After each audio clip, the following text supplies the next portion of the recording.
وَقَانُوا يَتَّقُونَ، وہ لوگ جو ایمان لائے اور پرہیزگاری کرتے ہیں۔ سمجھ آ رہی ہے؟ دوسری آیت ہے۔ آگے فرمایا لَهُمُ الْبُشْرَىٰ فِي الْحَيَاةِ الدُّنْيَا وَفِي الْآخِرَةِ، خوش خبری ہے واسطے ان کے دنیا کی زندگی میں اور آخرت میں۔ آگے فرمایا لا تبدیل لکلمات اللہ، یہ کسی ایرے گہرے کی بات نہیں، بے شک اللہ تعالیٰ کی باتیں بدلتی نہیں ہے۔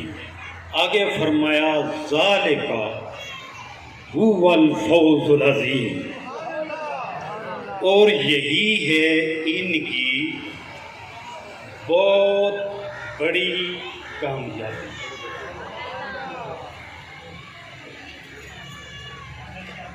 میرے برادر اصغر سید رضوان حسین شاہ صاحب بڑی محبت رکھتے ہیں میرے ساتھ اور میرے بیان کو بڑا پسند کرتے ہیں۔ یہ ہے اس کا لفظی ترجمہ۔ میں دونوں ترجمے جانتا ہوں، جو لفظی ترجمے ہیں معنوی ترجمے میں، یہ دونوں میں نے پڑھے ہوئے ہیں۔ شروعات ہی میں نے اس سے کی تھی، بڑی محنت کر کے انہوں نے 3 جنتوں میں نے وہ قرآن پاک، وہ اتنی وضاحت میں تو نہیں، پھر طبیعت بھی خراب ہوئی، وہ لفظ پر لفظ بھی انہوں نے لکھے ہیں۔ پانی بھی تھوڑا دے دیں یا شروع کے لیے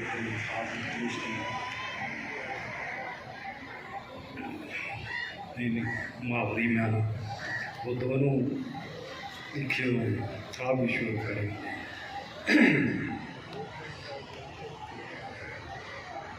دوستو، اللہ تعالیٰ نے اپنے محبوب بندوں کا ذکر کرنے سے پہلے، کیونکہ کسی جگہ سے اگر کوئی خطرہ ہو،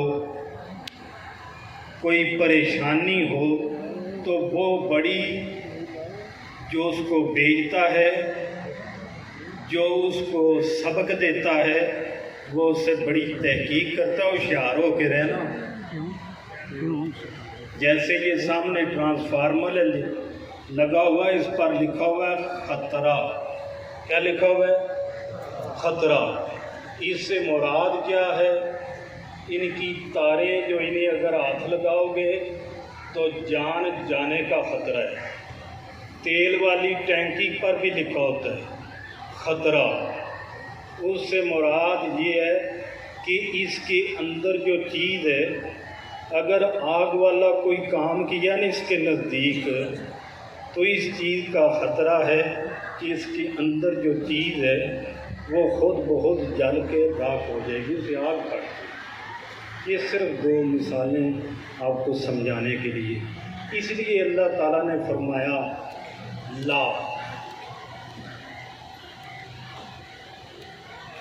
لا کا معنی ہوتا ہے نہیں۔ لفظ تنبیہ ہے۔ اسی طرح نا قاری صاحب،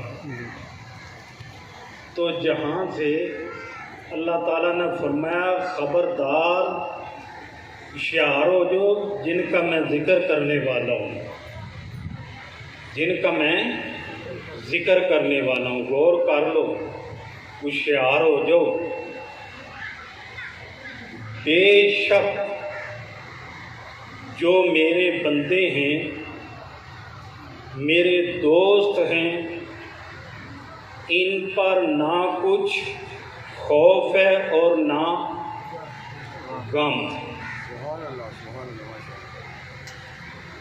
جیسا کہ میں یہاں پر کوٹ کروں گا، ایک دفعہ کا ذکر ہے، ہمارے سلسلے کے بادشاہ جن کا میں دست بیت ہوں، خواجہ محمد قمر الدین سیالوی حضور، ان کے یہ والد صاحب کا ساتھ میں ذکر کروں گا، خواجہ ضیاء الدین صاحب کا۔ تو دوستو، یہاں پر الیکشن ہوئے تھے، اس وقت برٹش حکومت نے کروائے تھے۔ ایک تھی کانگریس، گاندھی اس کا بانی تھا، دوسری تھی مسلم لیگ، اس کا بانی قائد اعظم محمد علی جناح تھے، اور تیسری یونس پارٹی تھی جو برٹش حکومت کی تھی، اس میں ساری پارٹی مکس تھی، ہندو بھی تھے، مسلم بھی تھے اور سکھ بھی تھے۔ یہ سارے جو حکومت کے ساتھ جنہوں نے زمینیں لی، ان کی ٹی سی کرتے تھے، وہ ان کی جماعت جو کہتے تھے کہ برطانیہ کی حکومت برقرار رہے۔ تو تمام اولیاء کرام نے قائد اعظم محمد علی جناح کا ساتھ دیا۔ تو اس وقت سب سے زیادہ ان کی مخالفت کرنے والے حضور پیر سیال کے جو جانشین تھے اس وقت، حضرت خواجہ ضیاء الدین سیالوی نے کی۔ تو اس وقت ہمارے پنجاب کا جو وزیر اعلیٰ بنا تھا، اس کا نام تھا خضر حیات ٹوانا۔ تاریخی باتیں کر رہا ہوں۔ تو اس نے پیر سیال کو ایک لیٹر لکھا،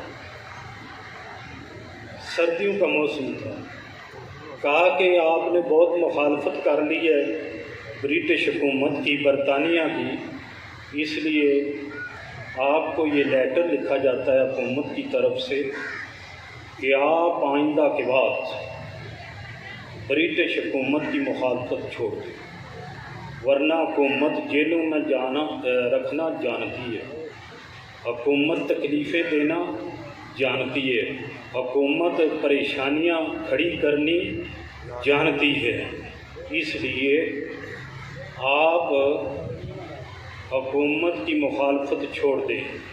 اور یہ جو اس کے اندر ایک ہم نے چیک ڈالا ہوا ہے حکومت کی طرف سے، اس میں آپ نے جتنی پیمنٹ لکھ دی ہے وہ لکھ دیں، برٹش حکومت اسے ادا کر دے۔ ساتھ آگ جل رہی تھی، سردیوں کا موسم تھا، برتن میں آپ نے پڑھ کے وہ چیک بھی تو وہ لیٹر بھی اس آگ میں پھینک دیا۔ ساتھ فرماتے ہیں برٹش حکومت کے یہ علم نہیں کہ جو اللہ کا ولی ہو اس کی مدد کے ساتھ اللہ تعالیٰ کی مدد شامل حال ہو۔ نعرہ تکبیر، نعرہ رسالت، نعرہ حیدری، لجپال لجپال۔ دوستو، یہ اللہ تعالیٰ کی ولیوں کی نشانی، یہ اللہ کے ولیوں کی نشانی، یہ الفاظ یاد رکھیں، انہیں پڑھیں، یہ اللہ کے ولی ہیں۔ میں کہتا ہوں، میں خدا کی قسمیں، اب تو علماء نے بڑا آسان کر دی ہے، یہ جو گلستان بوستان ہے نا، یہی کبھی آپ اپنی اولاد کو پڑھا دیں تو آپ کی اولاد ایک بہترین انسان بنے۔ یار اگر غیر مسلم ہے، وہ اپنی یونیورسٹی میں اس کا انگلش ترجمہ ٹرانسلیٹ کر کے اپنے بچوں کو پڑھا رہے ہیں، کہ آپ کو پتہ نہیں وہ قانون کون سا ہے، مجھے مگر پتہ، میں سب کچھ میری زندگی نے وفا کیا تو میں آپ کو بتا کے جاؤں گا۔ آپ کی آنکھیں کھولو، ان کا نہیں ہمارا ہے۔ تو یہ وہ بھی اپنی یونیورسٹیوں میں پڑھا رہے، ابھی تک پڑھا رہے ہیں۔ اگر آپ بھی اپنے بچوں کو پڑھا دیں تو آپ کے بچے ایک بہترین اسلام کا بہترین انسان بن جائیں۔ تو دوستو، روحانیت کی بات ہے۔ ملت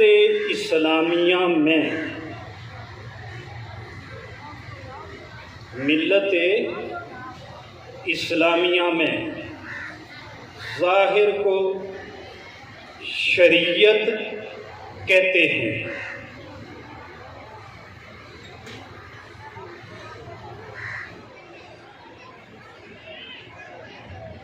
ملت اسلامیہ میں ظاہر کو شریعت کہتے ہیں، اور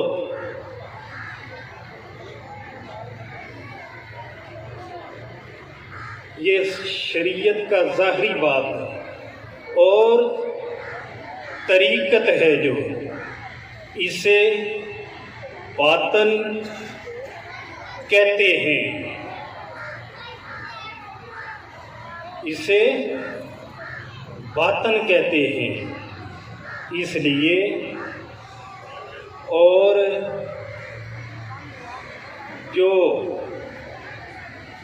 اسے باطن اور حقیقت کہتے ہیں۔ اس لیے شریعت ایک بدن کی مانند ہے، طریقت ایک قلب ہے، طریقت ایک قلب ہے، حقیقت ایک روح ہے۔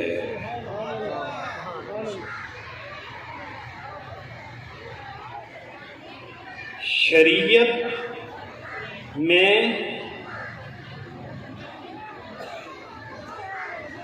احکام پر اطاعت ہے، اور طریقت میں علم و معرفت اور حقیقت ہے۔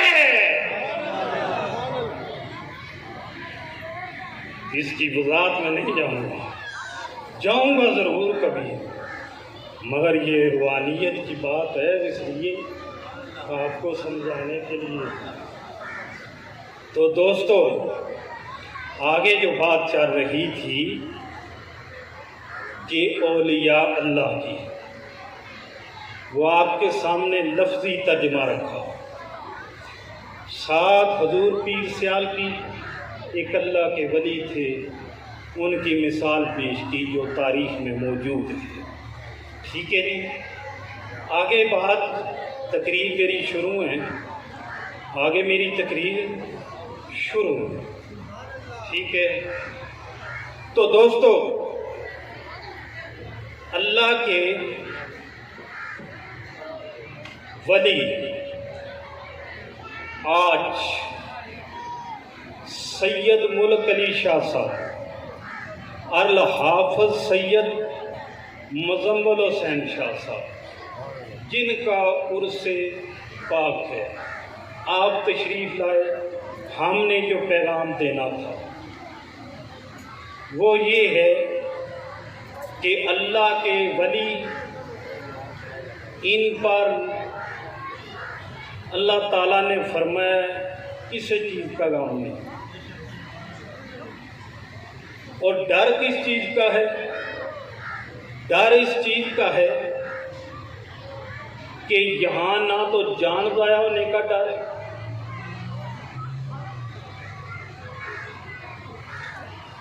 یہاں پر ڈر اس چیز کا ہے جو جان سے بھی قیمتی ہے،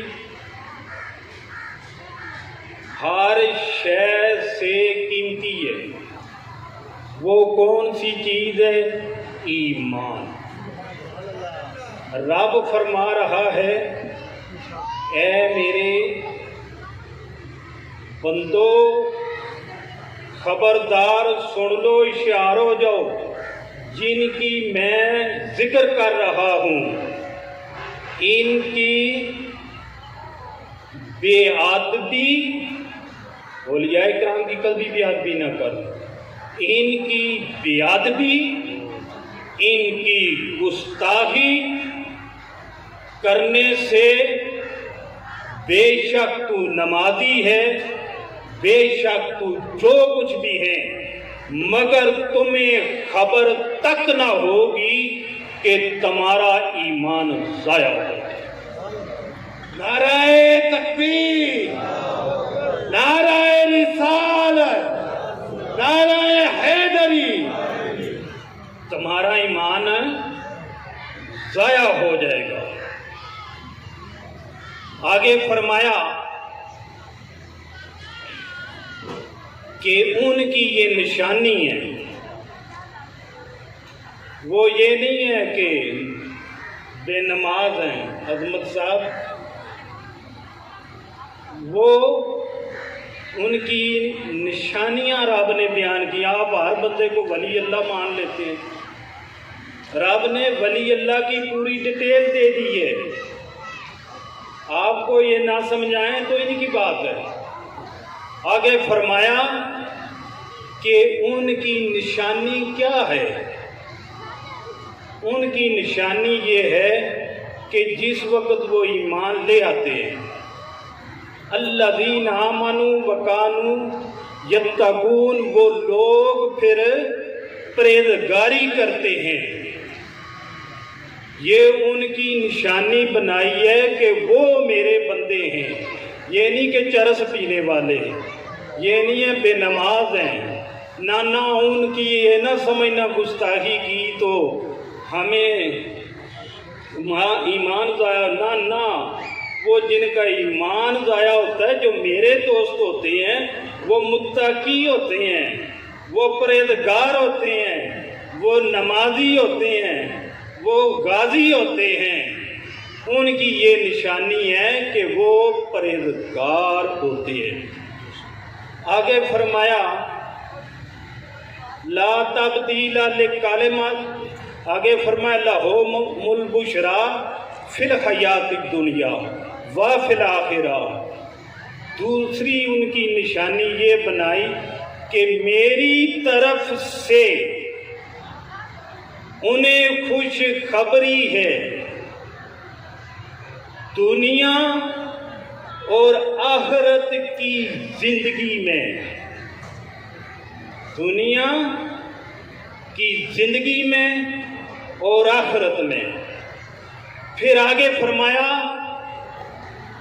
یہ کسی شیخ القرآن کی بات نہیں، یہ کسی نبی کی بات نہیں، یہ کسی صحابی کی بات نہیں، یہ کسی تابعی کی بات نہیں، یہ کسی تبع تابعین کی بات نہیں، یہ کسی شیخ الحدیث کی بات نہیں، یہ کسی شیخ القرآن کی بات نہیں، یہ میری بات ہے، جس نے تمہیں تخلیق کیا ہے، جس نے تمہیں پیدا کیا ہے۔ لا تبدیل لکلمات اللہ، بے شک اللہ تعالیٰ کی باتیں بدلتی نہیں۔ نعرہ تکبیر، نعرہ رسالت، نعرہ رسالت، نعرہ حیدری، یہ میرا فتویٰ ہے، میری بات بدلتی نہیں۔ تو دوستو آگے ان کی کامیابی اور کامرانی کی اللہ تعالیٰ نے تصدیق فرمائی۔ لا تبدیل لکلمات اللہ ذالک هو الفوز العظیم، اور یہی ہے ان کی بہت بڑی کامیابی و کامرانی. یہ بتائیں جنہیں اللہ تعالیٰ کامیابی و کامرانی کی گارنٹی دے دے، کیا اس سے بڑی کوئی اور گارنٹی کسی کو چاہیے؟ جس نے تخلیق کیا ہے رب کائنات نے یہ گارنٹی عطا کی، یہ گارنٹی عطا کر دی کہ ان کی کامیابی اور کامرانی کی. تو دوستو نہیں، میں نے صرف دیکھنا آگے کیا. تو دوستو اس لیے علم جو ہوتا ہے نا، یہ عبداللہ صاحب میں ہی بتاؤں گا، یہ کتابوں میں نہیں ہوتا. علم کتابوں میں نہیں، علم سینے میں ہے. علم سینے میں، کتابوں میں بھی ہے کیا؟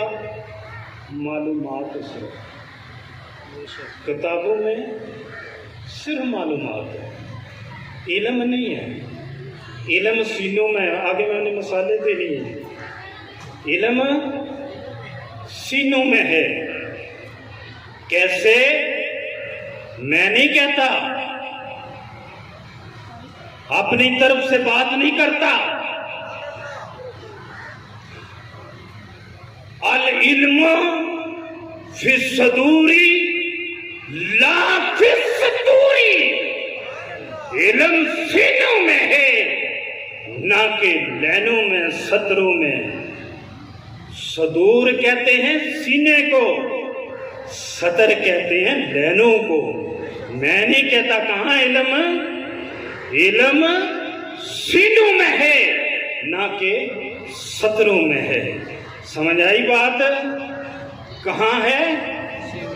سینوں میں ہے.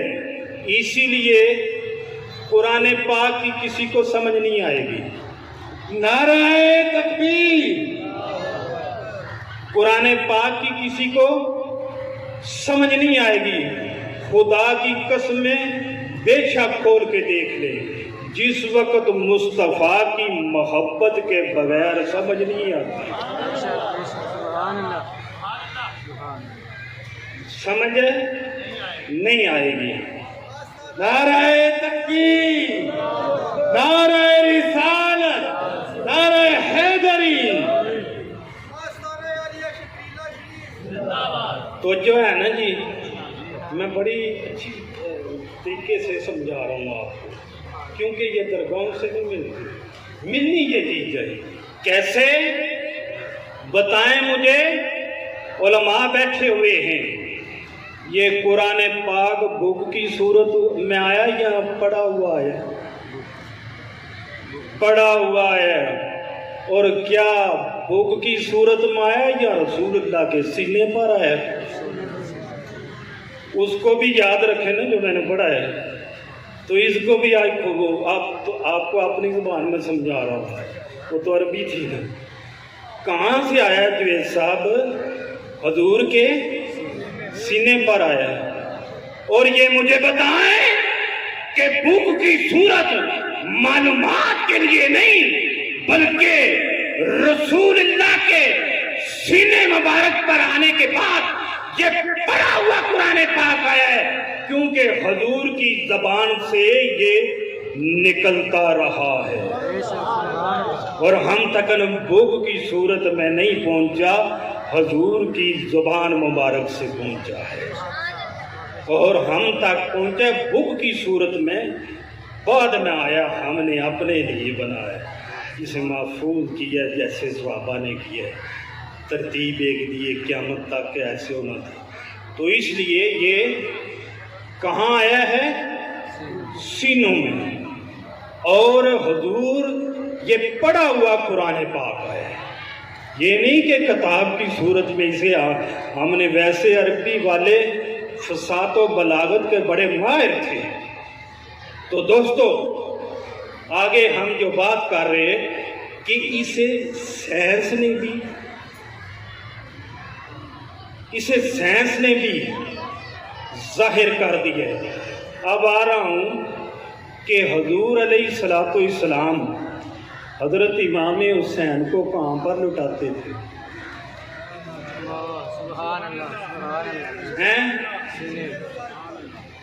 کہاں پر لٹاتے تھے؟ سینے مبارک پر۔ وہ کیوں لٹاتے تھے؟ وہ کیوں لٹاتے تھے؟ وہ کیوں لٹاتے تھے؟ اس کی وجہ بیان کروں؟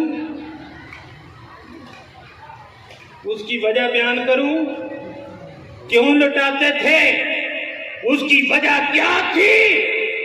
مختار شاہ، اس کی کیا وجہ تھی؟ حضور علیہ الصلوۃ والسلام کا سینے پر لٹانا اب سائنس نے بھی اسے ثابت کر دیا ہے۔ اسے پتہ کیا کہتے ہیں؟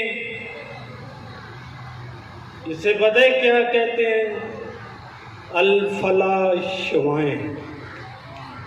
سائنسی زبان میں اسے پتہ کیا کہتے ہیں؟ الفلا شوائیں۔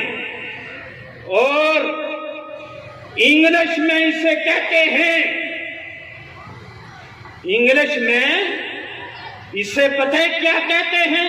سائنسی زبان میں اسے یہ کہتے ہیں، اور انگلش زبان میں اٹریکشن کہتے ہیں، کیونکہ کشش جیسے مقناطیس کھینچتی ہے۔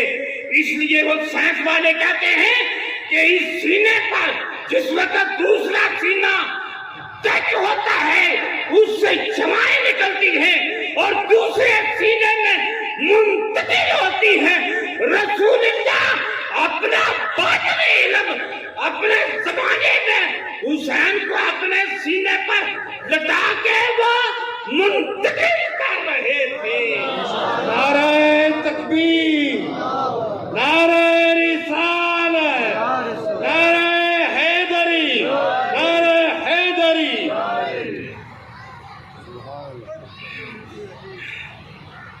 وہ اپنا فیض جس کو آج سائنس نے آپ کے سامنے رکھ دیا کھول کے۔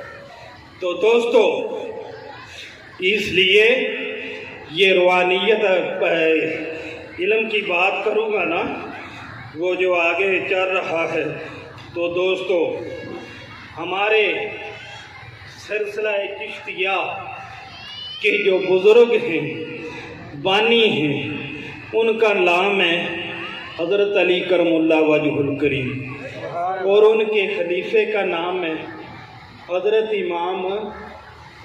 امام حسن بصرہ۔ تو وہاں بصرے کا ایک آدمی تھا، اس کا نام تھا حبیب اجمی۔ کاروبار اس کا کیا تھا؟ کاروبار اس کا تھا سود کا۔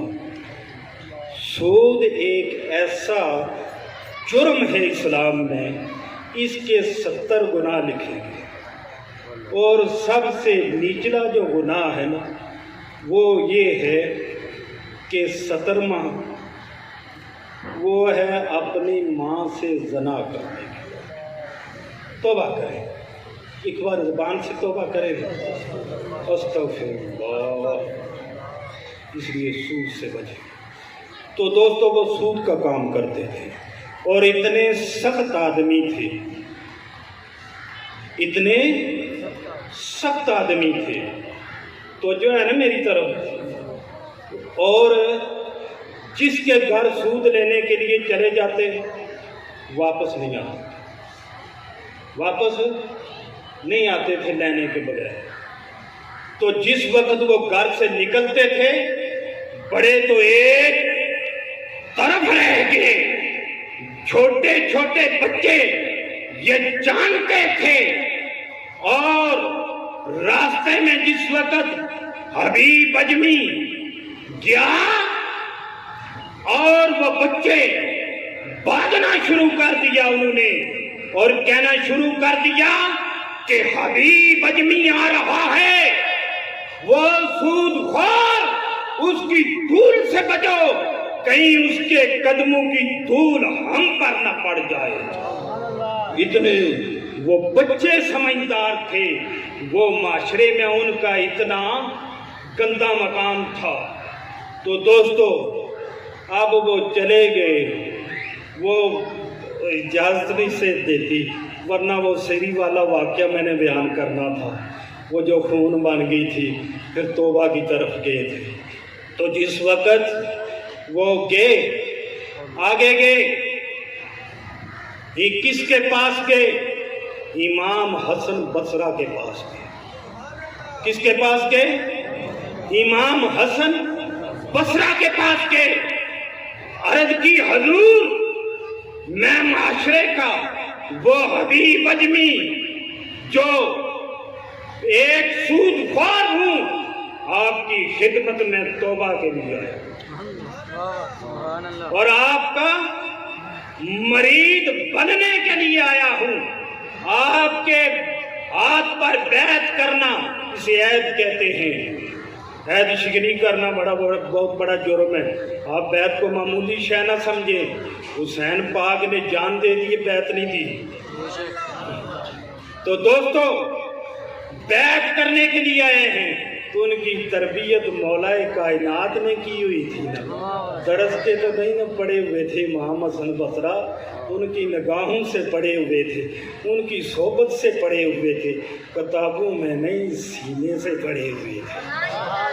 یاد رکھنا، کہاں سے پڑے تھے؟ سینے سے پڑے تھے۔ تو جس وقت آپ نے بیعت کی تو دوبارہ واپس آئے، اتنی دیر میں اس بیعت کی برکت کی وجہ سے ابھی درس نہیں پڑے، کچھ نہیں کیا، صرف اس بارگاہ میں گئے ہیں، دوبارہ واپس آئے ہیں، تو وہی بچے یہ سمجھ بیٹھے کہ حبیب اجمی جس وقت آئے، ایک دوسرے کے کہنے لگے، بھئی جہاں جہاں ہو بیٹھ جاؤ، اللہ کا ولی آ رہا ہے، امام حسن بصرہ کا نوکر آ رہا ہے، اس لیے بیٹھ جاؤ، کہیں دھول نہ اٹھے اور ان پر گرد ہماری نہ پڑے۔ تو دوستو یہ کہتے ہیں سینے مبارک کا پڑے ہوئے کو کہ کتنی دیر میں سمجھ گئے، صرف آنے جانے کی دیر لگی، سب کچھ پڑھا دیا۔ کہاں سے؟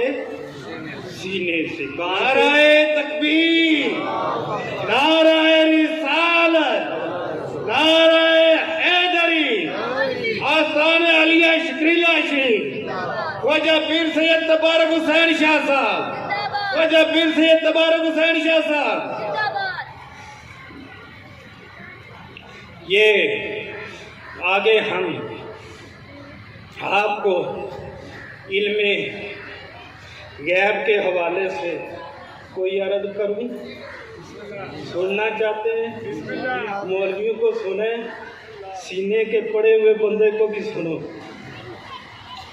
سائیں عبدالحق سینے سے پڑے ہوئے کے بھی سن لیں۔ علم غیب پر بات کرتے ہیں لوگ، کرتے ہیں جی۔ حضور کا علم جو ہے نا، یہ عطائی علم، علم غیب ازلی، ابدی اور حقیقی یہ نہیں ہے، یہ صرف اللہ۔ حضور کا علم کون سا ہے؟ عطائی۔ اور علم غیب پر سنو، اگر وہابی بیٹھے، مجھے پتہ ہے وہابی کتنے پڑے ہوتے ہیں، کیونکہ سینے کے لیے پڑے ہوتے ہیں۔ یہ وہ بندے ہیں جو خدا کے آیتوں کو انکار کر دیتے ہیں، پتہ ہی نہیں لگتا۔ وہابی کیا کہتے ہیں؟ وہابی کہتے ہیں دور سے سننا کس کی صفت ہے؟ کس کی صفت ہے؟ اور چھوڑو، اللہ کی۔ حالانکہ اللہ کے یہ خلاف ہے، اللہ کے یہ خلاف بات۔ مجھے پتہ ہے یہ کتنے پڑے ہوتے ہیں، اس کی وسیلے کے لیے نہ پڑے ہوتے ہیں۔ اوے سن لو، یہ اللہ کی شان تم بیان نہیں کر رہے بلکہ اللہ کی نافرمانی کر رہے ہو۔ کیوں؟ تم کہتے ہو دور سے سننا خدا کی صفت ہے، خدا کہتا ہے یہ میری صفت ہی نہیں۔ اللہ کی ماننی ہے یا واقعی کی؟ کس کی ماننی؟ تو یہ اللہ کہہ دے یہ میری صفت نہیں تو پھر اللہ کی بات ٹھیک ہے، پھر وہ مان لینا۔ میں بتانے لگا اللہ کہتا ہے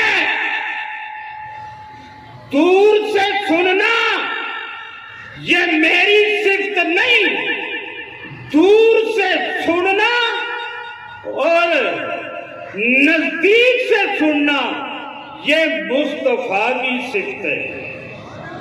کہاں لکھا ہے؟ کہاں فرمایا ہے؟ سن، فرمایا میں دور نہیں، میں دور نہیں، میں شاہراگ سے بھی قریب ہوں، میں شاہراگ سے بھی قریب ہوں۔ تو جو شاہراگ سے قریب ہے تو اسے دور کی کیا ضرورت ہے سننے کی؟ وہ تو کہتا ہے میں یہاں ہوں، تو یہ کہتے ہیں وہاں سے سنتا ہے۔ رب تو کہتا ہے، رب کہاں کہتا ہے جی؟ رب کہاں کہتا ہے؟ میں یہ غلط آج پڑھ رہا ہوں تو یہ کہتے بتائیں آپ کس کی بات ماننی ہے؟ یا کہیں یہ آیت نہیں ہے؟ رب کہاں کہتا ہے میں ہوں؟ شاہراگ سے، شاہراگ کا دور ہے یا نزدیک؟ تو رب کہتا ہے میں اگر پہاڑوں میں مجھے دیکھو، پہاڑوں میں ہوں، سمندروں میں دیکھو تو میں ہوں، ہر جگہ دیکھو تو میں ہوں، میں دور نہیں، میں نزدیک ہوں، اتنا نزدیک ہوں تیری شاہراگ سے بھی زیادہ قریب۔ یہ رب کی صفت ہے، یہ رب کی شان ہے۔ نعرہ تکبیر، نعرہ رسالت، نعرہ حیدری، نعرہ حیدری۔ بات ہو رہی تھی علم غیب کی، تو دوستو توجہ کرنا، میری بات بڑی قیمتی ہے، یہ کسی مولوی کی نہیں ہے، یہ سینے کی بات ہے، سینے سے پڑھے، سینے سے سنا رہا ہوں۔ تو قرآن پاک تو میں نے بڑا پڑھا ہے، بڑا میری رب نے نظر کھولی ہے۔ تو دوستو علم غیب، ہاں آپ کہیں میرے متعلق کہ یہ ٹھیک نہیں ہے، ہم مان جائیں، ٹھیک ہے، میرے علم پر اعتراض کریں، کسی کے علم پر بھی اعتراض کریں، خدا کے رسول کے اگر تم اعتراض کرو گے پتہ کیا ہوگا؟ پتہ کیا ہوگا؟ خدا کی قسم کافر ہو جاؤ گے۔ میں ابھی ثابت کروں، اگر ثابت نہ کر پاؤں کہ خدا کے رسول کے علم غیب پر اعتراض کرنے والا کافر نہیں ہوتا، جو میری سزا بنے گی وہ مجھے دے دے۔ کیسے بتائیں؟ جتنا بڑا کالج ہو لالچ اتنا ہوتا ہے یا نہیں؟ ساروں کو تقریر میں بھی سنتا رہا ہوں، جمعہ بار کی سنو، میری سنو، میری سنو، اور جواب ساری زندگی میں تلاش کرتا رہے۔ یہ نہیں کہ 10 دن کا موقع ہے، ساری زندگی کا موقع ہے، تو اس کا تلاش لیا۔ جتنا بڑا کالج ہو اتنا بڑا لالچ ہوتا ہے نہیں۔ یہ بتائیں خدا کتنے ہیں؟ پکی بات،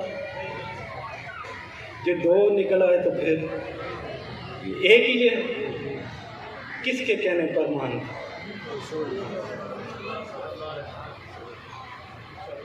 آپ کہتے ہیں، آتف صاحب کہتے ہیں میرے پیر جیسا کوئی پیر نہیں، تعریف کرتے ہیں، لوگ کھڑے ہو جائیں گے، آتف صاحب ذرا بتائیں ذرا بتائیں نا، آپ نے پورے پاکستان کا سرچ کیا ہوا ہے؟ نہیں، تو یہ ہوا تو پھر خاموش ہو جائیں گے، کہیں گے ہندوستان کا کیا ہوا ہے، انگلینڈ کا کیا ہوا ہے، دبئی کا کیا ہوا ہے، ابو ظبی کا کیا ہوا ہے، تو یہ تبارک شاہ سے بہتر ہوا تو پھر تو یہ خاموش ہو جائیں گے۔ تو دوستو یہ مجھے بتائیں، یہ کس نے علم غیب کی خبر دی کہ خدا ایک ہے؟ یہ کس نے خبر دی؟ مصطفیٰ نے دی کہ خدا ایک ہے۔ جو مصطفیٰ کے علم غیب پر اعتراض کرے پھر اسے پردے کے پیچھے کسی دوسرے خدا کو ماننا پڑ جائے گا کہ دوسرا بھی کوئی خدا، پھر اسے اگر مصطفیٰ کے علم غیب پر اعتراض کرے گا تو پھر اسے ماننا پڑ جائے گا کہ پردے کے پیچھے کوئی دوسرا خدا ہے۔ اگر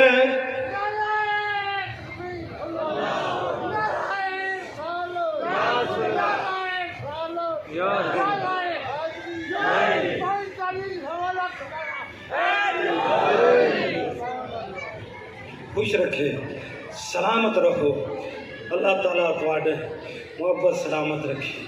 تو دوستو توجہ میری طرف کریں، جملہ دینے والا ہوں، جوید توجہ کریں اپنے پیر کی طرف، بیٹھ جائیں، میری طرف توجہ رکھیں، میں جو آپ کو سمجھا رہا ہوں زندگی کا کوئی پتہ نہیں ہے۔ تو دوستو جس وقت اگر تو کہے، میں سارے جواب دے دوں نا، کو باقی رہ نہ جائے، اگر تو کہیں کہ میں نے قرآن پاک سے پڑھا ہے کہ اللہ ایک ہے، اتنا ہے نا جی، قُلْ هُوَ اللَّهُ احد، اللہ واحد ایک ہے۔ کیونکہ علماء بھی بیٹھے ہوئے ہیں نا، میں سارا پورا کر دوں کہ میرے کسی سنت الجماعت کو مشکل نہ پیش ہے، سینے کا پڑا ہوا ہوں دوست۔ یہ اگر کہے نہیں ہم نے حضور سے نہیں سنا، ہم نے تو قرآن پاک سے پڑھا ہے کہ اللہ ایک ہے، اللہ ایک ہے، یہ بتائیں کہ قرآن پاک میں یہ سورہ اخلاص اس کو کہتے ہیں، یہ قرآن پاک جو ہے یہ اللہ کی کتاب ہے، اللہ کی کتاب ہے، اس کا کوئی پروف، اس کا کوئی ثبوت ہے؟ ثبوت تو مصطفیٰ ہی ہے۔ اب بندوں کو سمجھ آنی شروع ہو گئی ہے، لگا لیں پورا نعرہ، نعرہ تکبیر، نعرہ رسالت، نعرہ حیدری، زندہ باد۔ یہ کس نے بتایا یہ اللہ کی کتاب ہے؟ جواب دے دیں، کس نے؟ حضور نے کسی کو یہ کتاب بیچتے ہوئے کسی نے دیکھا ہے؟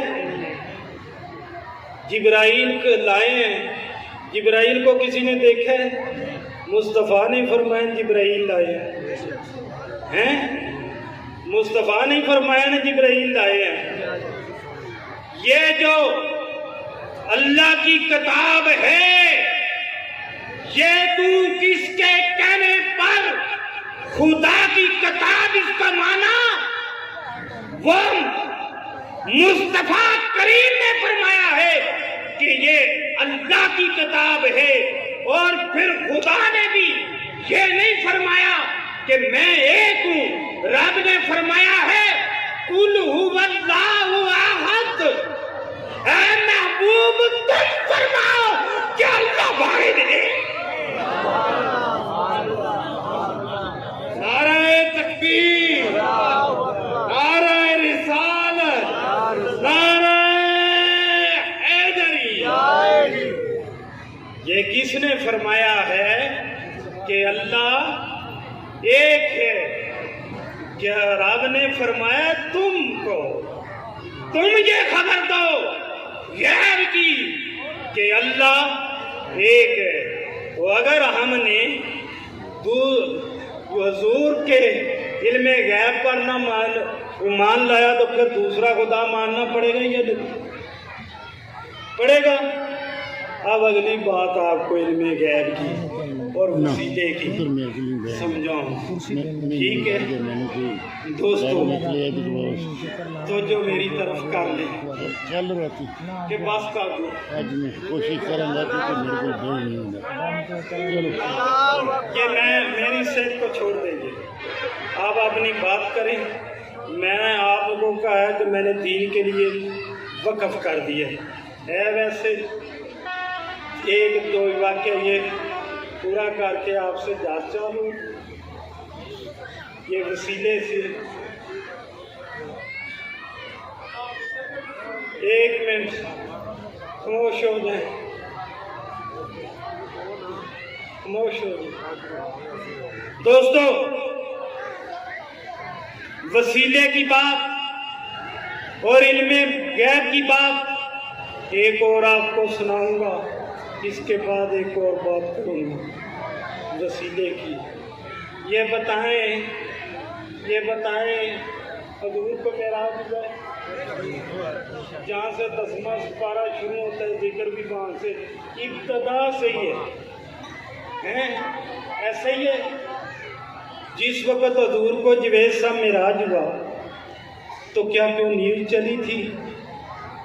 نہیں نہ چلی، کوئی وال چاکن، کوئی فلیکس، کوئی اشتہار، کچھ نہیں، کچھ نہیں، ایسے ہی ہے، ایسے ہی اللہ بتا رہا ہے، ایسے ہی اللہ کی کلام بتا رہی ہے۔ تو اچانک معراج ہوا اور حضور بیت المقدس میں گئے یا نہ گئے ہیں؟ اور حضور سے پہلے وہاں تمام انبیاء تھے یا نہیں ہیں؟ تھے، پہلے تھے، پہنچے ہوئے تھے ہیں؟ اگر وہ 1,24,000 انبیاء کم و بیش ہیں جو وہ یہ غیب کی علم زمین کے اوپر نہیں بلکہ اپنی قبروں میں یہ علم غیب رکھتے ہیں کہ مصطفیٰ کو معراج ہونا ہے جو اس کا نبی ہے، کیا وہ نہیں جانتا؟ کیا وہ غیب نہیں جانتا؟ نعرہ تکبیر، نعرہ رسالت، نعرہ رسالت، نعرہ حیدری۔ دیکھو سمجھ آئی علم غیب کی، سمجھ آئی علم غیب کی؟ میں بڑی ڈیٹیل سے سمجھا سکتا ہوں، اس سے بھی حساب کر کے، اور کئی نکتے اور بیان کر سکتا ہوں۔ تو دوستو اب آگے چل کے سمیٹ جاؤں، کیونکہ ویسے ہی تو اب نہیں نا چھوڑنی میں بھی عادت ہوئی ہے۔ جنت البقیع ہے، جنت البقیع ہے،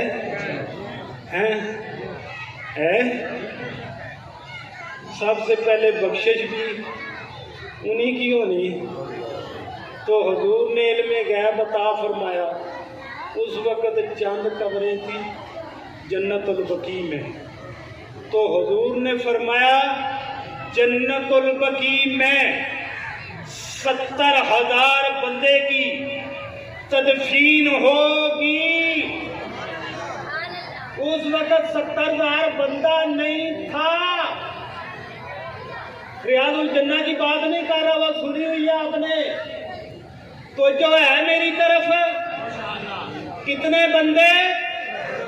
70,000 بندہ جنت البقیع میں دفن ہوگا۔ یہ علم غیب کی خبر کس نے دی؟ حضور نے، اور ساتھ فرمایا وہ جو 70,000 بندہ ہوگا وہ عرب کا ہی نہیں ہوگا، وہ عرب کا ہی نہیں ہوگا، پوری دنیا کے مسلمان جہاں جہاں ہیں اس جگہ کے ہوں گے، اس جگہ کے ہوں گے۔ اور جس وقت میں انہیں اٹھاؤں گا میری قبر کھولی جائے گی، جنت البقیع کی طرف جاؤں گا، ان کی قبریں کھولی جائیں گی، ان کا حساب و کتاب نہیں، وہ بخشے ہوئے ہیں۔ تو پھر جس وقت وہ اٹھیں گے، پھر وہ جو وہاں تدفین ہوں گے ان میں ایک ایک بندہ سن خبر رسول کی، سن خبر اپنے نبی کی، یاد کی، ایمان کو تازہ کر لے۔ تبارک شہنشاہ سلسلہ چشتیہ والے کی زبان سے سن، جسے خدا نے اپنے مصطفیٰ کی محبت کا رنگ چڑھایا ہوا ہے۔ کیا خبر ہے کہ وہ جس وقت زندہ ہوں گے پھر وہ 70,000 بندہ، اور ایک بندہ 70,000 بندے کی بخشش کرے۔ ایک بندہ تو پاکستان کے بھی پتہ نہیں کتنے انہوں نے ادھر کے ہی بخشش کروا دیے، وہ وسیلہ بنیں گے، وہ وسیلہ بنیں گے۔ ایک بندہ پھر آگے پوری دنیا کے جو تدفین ہے وہ 70,000 کی بخشش کرے گا۔ یہ کس نے نیوز دی؟ حضور صلی اللہ علیہ وآلہ وسلم کی۔ تو آخری بات جو میں آپ کو ضروری پیغام سمجھانا چاہتا ہوں، بڑی توجہ سے سننا، بڑی توجہ سے سننا، آخری میرا یہ پیغام ہے۔ باتیں تو بہت ہیں، آپ کو پتہ ہے، اللہ تعالیٰ مجھے اس کا ضرور اجر دے۔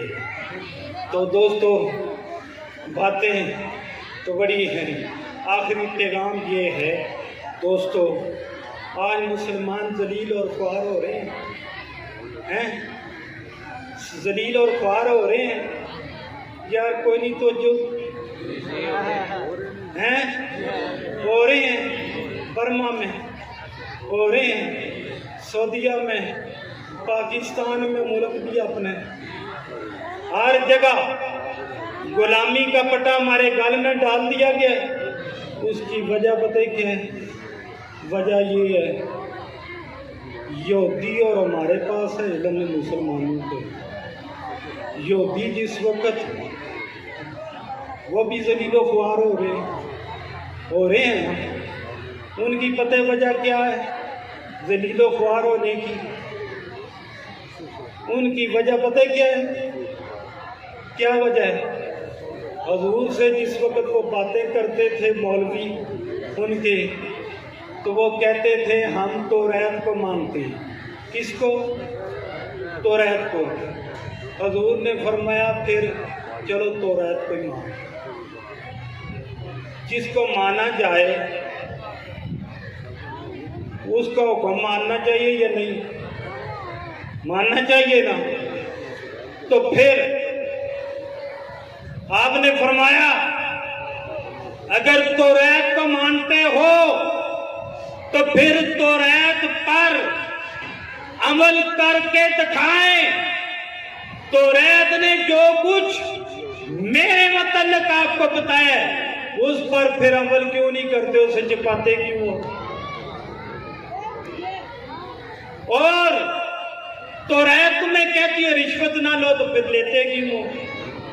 توریت تمہیں کہتی ہے تم جھوٹ نہ بولو، تم جھوٹ بولتے کیوں ہو؟ توریت کہتی ہے پیسے لے کے، رشوت لے کے مجھے